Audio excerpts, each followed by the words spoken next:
toch, mensen, dat dat al 35 jaar geleden is dat ik hem leerde kennen. En dan kussen we nog altijd in zo'n stikduister steekje. Oh, zegt er, oh, ik weet niet wat ik zeggen moet. Ik zoek nog weer. Ik zeg, was ze nu op dit moment dat zoeken bussen? Ik zeg, toch vindt ze er gegarandeerd geen. Nee, doe, zegt er, eerlijk woord, doe. Doe best mijn eerste grote liefde. Ik dacht nog bij mijn eigen, wat een pech. Weer zo'n beginneling. Maar op een gegeven moment, remmie-demmie. Ik zeg, hoe, menke, hoe. Ik ben streng katholiek opgevoed. De paus heeft altijd gezegd dat ze het werkelijk thuis moet het gericht zijn op het maken van leven. Dit is geen probleem, zegt er. Dan kijken we daar toch flink bij. Ja, mensen, wat blijft je tieten? Ik zei, dan moet ik zo voor me op mijn knieën vallen. Schat, wil ze met me trouwen, dan koop ik tegen de nerts. Ik zeg, wauw. Ja, zegt er, wel op 1 vuurwaarde. Zelf de kooi zuiver gooien.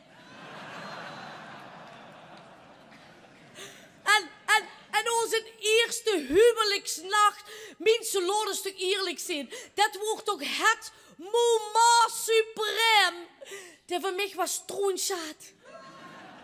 Sting er een spiernaaks voor mij, in zijn allervolste glorie. Het viel tegen.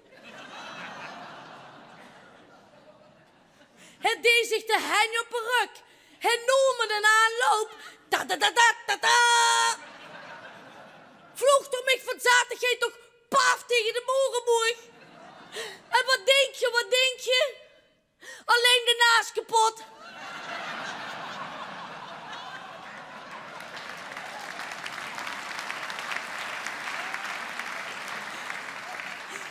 Ik zeg, ik ben bang. Toen hoeft ze niet bang te zijn. Het is zo voorbij. Ik zeg, daar was ik al bang voor. Ja, mensen, en wat blijft je tijd? Want de zoon die dood is geboren, die is nu al zelf vader. En tegenwoordig hebben ze de kinderen een moderne opvoeding. Dus ik als blij oma, ik zeg, wat is geworden, jongen of een meisje? Mam, zegt er, dat mag ons kindje later gans zelf beslissen.